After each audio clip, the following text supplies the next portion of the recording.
we're just sitting next to the harbour in the centre of Bristol here, with a couple of the boaters. We've got Mandy Sharman and Sabina Douglas.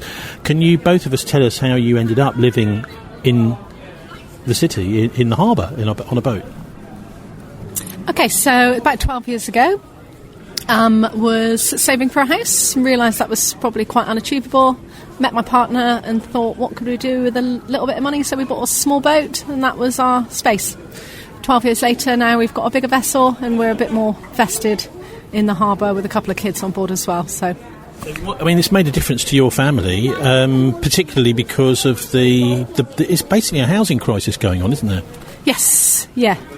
It's just completely unachievable to think that I could buy a home in this area where my kids are now at school. So having the boat in the harbour is the only means of accommodation that I've got. So, Sabina, what about you? I had a boat here on the weekends, and I loved it so much, staying on a boat on the weekend. I thought, I don't want to go back and live on land during the week, so I bought a boat to live on. What is it about the boat that you found so attractive then? The peace, the next to nature. It was the tranquility, the movement, mainly the movement of the boat. And you look outside and everything's moving outside. It's so static on land. I just love the water, I love the movement. Okay, and now there's been this announcement of the big hike in fees here. What do you make of that? What was your reaction? We were stunned. It was a secrecy. We'd been told since 2019. We knew there was a review taking place, and we'd been told from 2019 that we would be consulted. And it was only because one of our members of BCC happened to be browsing the website and noticed there was a cabinet meeting on the following week to rubber stamp proposals for fee increases. It's the first we've heard of it, no consultation. How much? Ranging from sort of 10% increase right up to 350% increase. Now that's a lot of money, but not if it's not much to start with. I think, isn't the idea that maybe that people who are paying council tax, that you should be paying much more, like the sort of rates that they're paying? That would seem fair, wouldn't it? Boats are exempt from council tax. That's like national policy. If the local authority wanted to implement that, I believe that they could.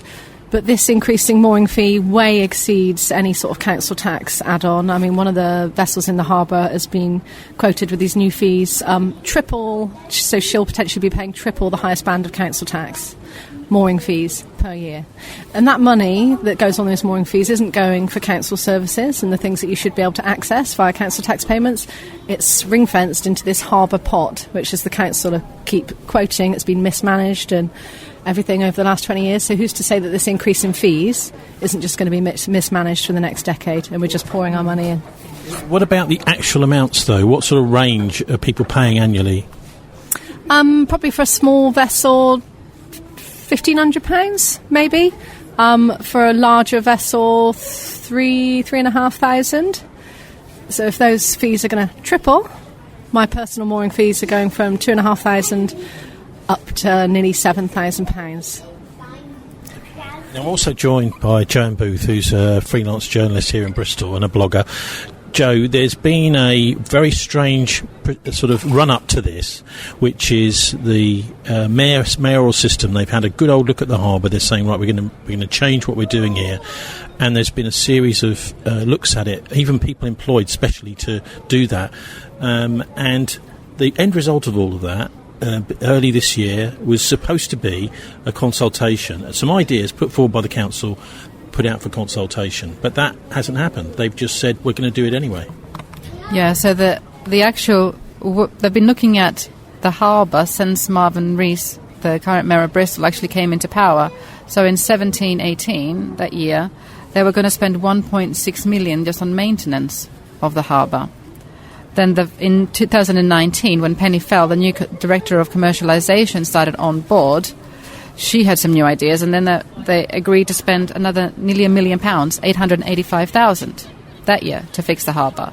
Then The following. Sorry, but how was this money spent? Was it spent on these consultants, or was it spent on doing things? Yeah, well, that's exactly that's the question, because then by the following year, 2020, this has been 4 years into Rees's administration, they had they said they were going to provide a harbour review to see how the money has been spent, to see what they were going to do and how they were going to move forward. Well, that failed to be completed by the time it was supposed to, so they outsourced it to a consultancy for £130,000. And that was due to be published in October 22, a few months ago. No one's seen it. I still don't know if it has been published, but over that time, £3 million has been spent on the harbour since 2017. And the latest price increase doesn't seem to follow from anything actually being published. We don't know what the review said. It's not public.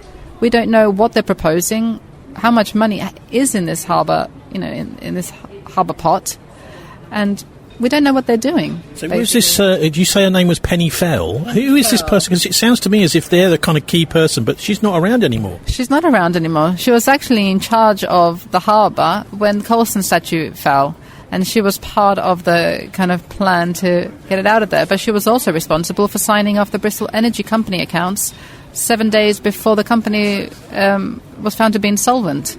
And then that following summer, she left quietly.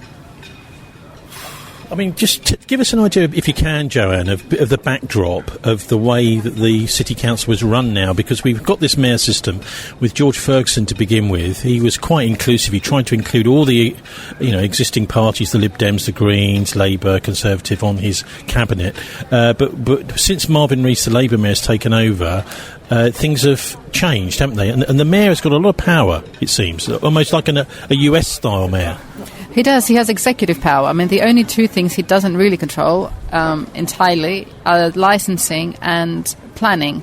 But even there, we've seen from FOIs that behind the scenes, the mayor's assistant and the mayor try to control what the planners do. So when an application fails, the planning officers, apologise to Marvin. And there's a major projects spreadsheet where they keep track of all the things that they want to push through, like St Mary Laporte development, also the Empire Fighting Chance boxing club is on there, the one that the mayor gifted the land of to his own boxing club, Empire Fighting Chance. But what's interesting about the harbour at the moment is the consultation that didn't take place before fees were hiked. So we had a very similar situation in the Western Harbour, a new project that's meant to have 3,000 homes built just past the harbour, Cumberland Basin, and they said they were going to do an engagement, rather consultation. Consultation is an actual process that can be taken to judicial review if it's not done properly. But this was a smaller engagement, which had 2,600 responses. But that was ignored. So the following year, they spent £150,000 with a group to do another consultation process, which wasn't actually a consultation, which had included things like plasticine workshops and people coming from other places. I don't know. They even gave vouchers to people from Lawrence Weston to come and comment on the Western Harbour, and they had meetings with the elders of Easton. Another way of not holding a consultation. So they've now gone forth with trying to get money for a master plan for the Western Harbour without actually having a consultation, promising one after the fact. For people living in the harbour, I know there's around about 100 people here, Mandy, how is this whole, having to pay rent increase for anybody of 350% is quite a lot of people are just going to say, right, well, I'm up sticks, I'm off. Yeah, I imagine that is the case. I have heard there's a fair few number of boats which are actually being put up for sale since all this has happened.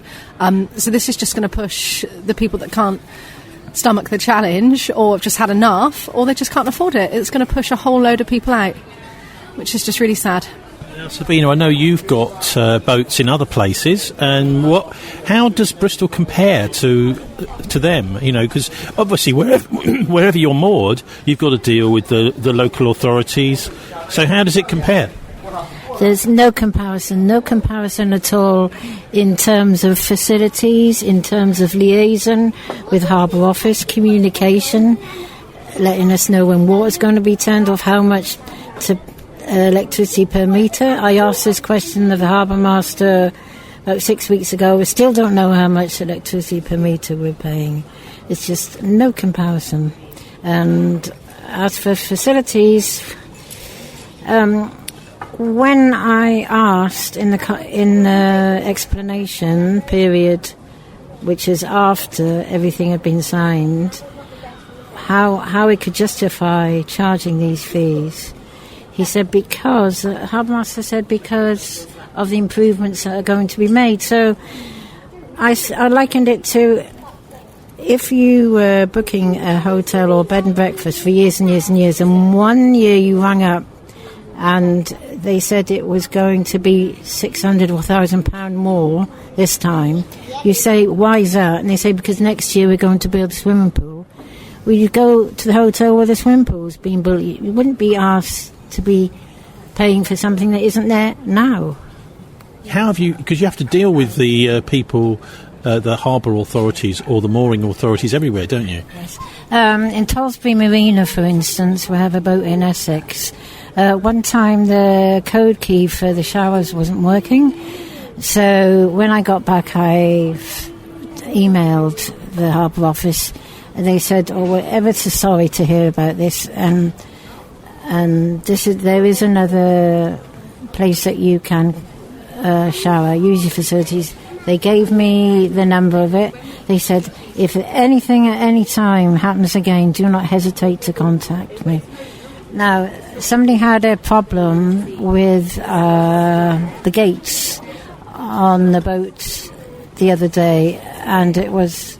This is access to the I don't know what they're called, those little pontoons. Pontoons the other day, and they just got a letter really saying, we've looked, it's okay, it's fixed, it's working now. Although the fellow had said it is temperamental and in cold weather it doesn't work, can you sort it? They just got a clear email to say it's fixed now. And nothing compared to the letter that I got from Tollsbury, which I'm ever so sorry to hear that this has happened. Do not hesitate to contact us if this happens again. It was just complete, What about, Mandy, what about this character, Tony Nichols, the Harbour Master? Because he seems to be quite an important character. Chatting to the former Mayor George Ferguson, he said that he very rarely, if ever, used to turn up at meetings that he was supposed to be at the council. I met the Harbour Master at one of the sharing information sessions that they hosted the other week as part of their engagement post-decision being made. And other than when I first bought my vessel, then no, I've not really met him or don't really know him. Sabina, you did, didn't you, when he asked you to leave the harbour? Just take us through that story. I have a boat, and it's a wooden boat, and I do believe that the Harbour Master perhaps doesn't like wooden boats. And I did have it out for some refurbishment, and while it was at the end of the harbour and it was just coming to the end of the refurbishment, I got a letter to say that you cannot return to your mooring unless you have your engine fixed in working order, which was a bit of a surprise because I do know that some boats don't have any engines at all. So the outcome of basically was that I did say to him, look... It's just the point is that you don't really need the engine. Why you don't actually need it to be working? You don't need to keep servicing it all the time. Anyway, so what did you say to him? Well, the Harbour Master refused to meet with me despite me trying countless times. He was always in a meeting. He wouldn't meet with me. So I was able to meet with his deputies, and I did ask them how many boats were in the harbour. They said 500. Then I asked them how many letters they'd sent to all those boats asking them to remove their vessels if their engine wasn't working. And they said no, well, they didn't answer. They can't answer, can they? Because they're trying to single you out. I mean, this is interesting, Mandy, isn't it? Because you've been, as the campaign has been building to stop the mooring fees hike, you've been getting all sorts of people coming out of the woodwork recounting similar stories about their treatment over the years. Yeah, I mean, since we set up the association, and just looking back, we set up the association purely because the Harbour Review was meant to be happening and this consultation window was meant to be happening, and that's why we formed, because we wanted to be involved in the consultation. Over that time now we've got 150 members, we have regular meetings, and the more and more people I speak to, there's individual stories like you've just heard there of what seems like just discrimination against individual boat owners. And when you feel like you're out there on your own, it's a hard battle. But once people start getting together and sharing these stories, you realise that this is a bit more of a blanket problem across the whole harbour. I think sometimes if you've got a common enemy, that it does bring people... and the City Council shouldn't be a common enemy, should it? It should be there caring and nurturing the city. But you've decided that you're going to actually start taking the council on through the courts, particularly because they've just failed to do the consultation that, I'm no lawyer, but a lot of the lawyers have been commenting that actually this is a statutory process that they should go through, that they've just decided they're going to just sort of sidestep. Yes, so they're claiming now that as a harbour authority they're not legally bound to consult, but they have promised time and time and time again as part of the Harbour Review there was going to be a thorough consultation. That's the whole reason why we formed. We wouldn't have the association if it wasn't for this review and this proposed consultation. So it's really disappointing that we've got to this point. It's never what I dreamed would happen. I thought we were going to be fully engaged in a consultation and this was going to revitalise the whole area, and just more and more now I'm feeling like the people on the boats and the businesses here are just not a valued part of the harbour. And it's just really sour. It's really sour, and I'm really sad that it's got to this position. But we've fought and fought and fought to try and get some sort of engagement and communication going on with the harbour. Well, you've got some pretty good connections out there in the city too. I think there's a lot of people understand your plight. So we've launched a campaign. So off the back of our petition, we have launched a crowd justice appeal to try and raise some funds for our legal fight, really. So we just really want the council to engage in the consultation that they've promised, and we'd love the fees to be reasonable. We don't think that they can just make up fees based on other marinas and markets around the country. It would be nice if the fees were not against fee increases, but they have to be reasonable and they have to be with enough notice. And if only they consulted with their people, they would have half a chance of understanding and better knowing these waters, because I think the users have always got that inside information that the managers of the people above don't necessarily have a sight on. And the mayor was hinting, wasn't he, that actually people who live in boats are kind of freeloaders, basically, living in what should be much more expensive properties in the harbour. I mean, how did you take that? That's just really unfair. I mean, my boat is the harbour at BS1. We're right in the middle of the city. It's a fantastic place to be. My vessel is, without a doubt, an affordable means of accommodation. There's no chance on earth I could afford one of the houses that's opposite my boat. It's 10 times the value of my vessel, those homes. They're nearly £1 million. But the fees, as they are reasonable and affordable, and that's why we're in this situation when there's nearly 60 vessels being used as homes for over 100 people. But by setting these fees at this market rate sort of comparison of private marinas is just outpricing a huge amount of people that are living on the docks. Well, the irony is, the week before this was announced, the council had a debate and approved a motion saying that there should be fair rents in the city. There have to be fair rents in the city. And then what they're doing is they're putting up your mooring fees by up to 350%. Part of the issue is that a boat isn't classed as a home. And this controversy between the leisure licence and the residential licence, currently as it stands, they are the same price. So those 8 residential licences in the harbour pay the same price as if you've got a leisure licence. So that is a myth, and that's something that the Mayor has quoted, is that the people living on leisure licences are freeloading. We're paying the same price. It's literally just the wording on the licence paper itself. And with these fee increases that are coming, the only proposal is that the wording on the licence paper is going to change, but we pay 3 times the price. So there's a couple of things I've asked for, like the new licence category for liveaboard mooring, fantastic. It's what a lot of people would jump at if it was affordable. But how are you going to provide an address for these people? Where's the postal service going to be? What about the bins and the rubbish and all those other services that you need to enable you to to live where you're living quite easily. And the concept of having an address attached to such liveaboard vessel, they didn't have an answer for. It was like, oh right, yeah, okay, I'll write that one down, shall I? It's like, you need to be generating addresses for these vessels and have some sort of postal service for them to actually use their boat as their home. But with Tom Renard, the housing, and it was, the rent control thing, it just doesn't seem to be applicable. No one from the Housing Authority wants to be involved. I've emailed Tom Renard a number of times and he's just bounced on the email to the Mayor. If they're legitimately hoping to accommodate boat dwellers and for them to use boats as a form of housing, why are they not shouting from the rooftops in terms of providing accommodation for all these people? Well, they're in denial, I think. If you go up onto the Downs, you can see a lot of people living in vans and things, in caravans actually now. There's something like 70 caravans up there. And there is an aspect to this which may turn, it might, because obviously if you're wealthy, you can afford to just park your boat here. You might only use it once or twice a year, somewhere like Portishead. So it's almost as if they're saying this is where we want to go, somewhere where there's lots of wealthy people who can park their boats, but people can't live here. And that's my worry going forward, is this strategy of increasing the fees without including its people. It's going to push out those that can't afford it, or those that aren't sort of strong enough to stand together, and we're going to be left with vessel owners, which the vessel is their second home or their toy on the weekend, rather than the people that are here, which are using their boats as their primary accommodation. If you look around some of these marinas, you think, well, someone is so wealthy they've even forgotten that they've got a boat, and they rarely use their vessels just when the sun's shining. Or on the bank holiday weekend, whereas the people that we've got on the boats in the harbour are here day in, day out, and it's that element of security all around the quayside as well, that you've got people on boats.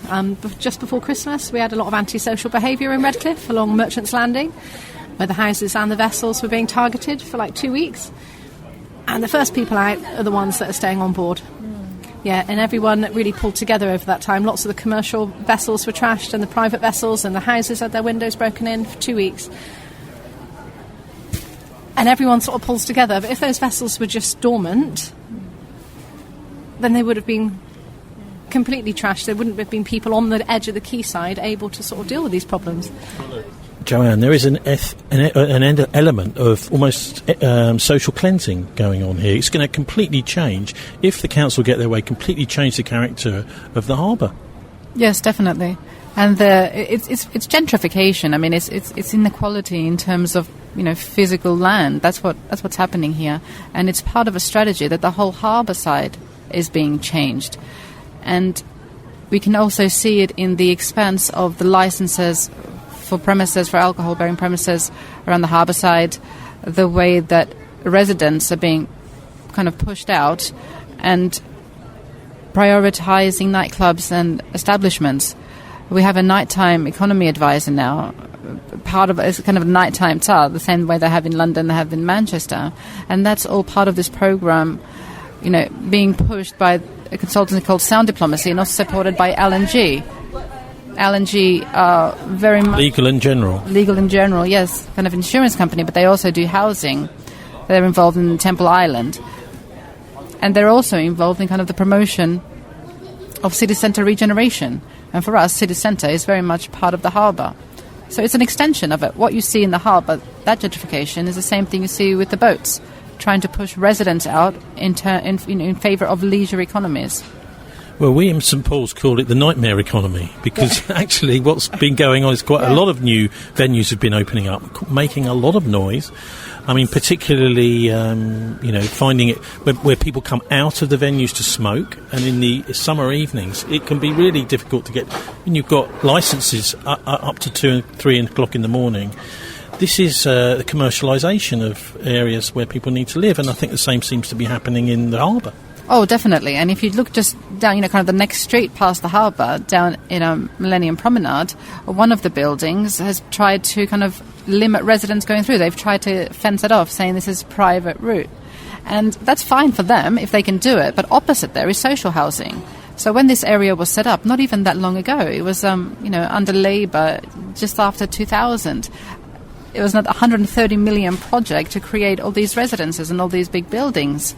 And it was meant to be for residents. It was the idea was to bring in residential. There are 3 schools around here, 3 primary schools, Hotwell, St George and Cathedral.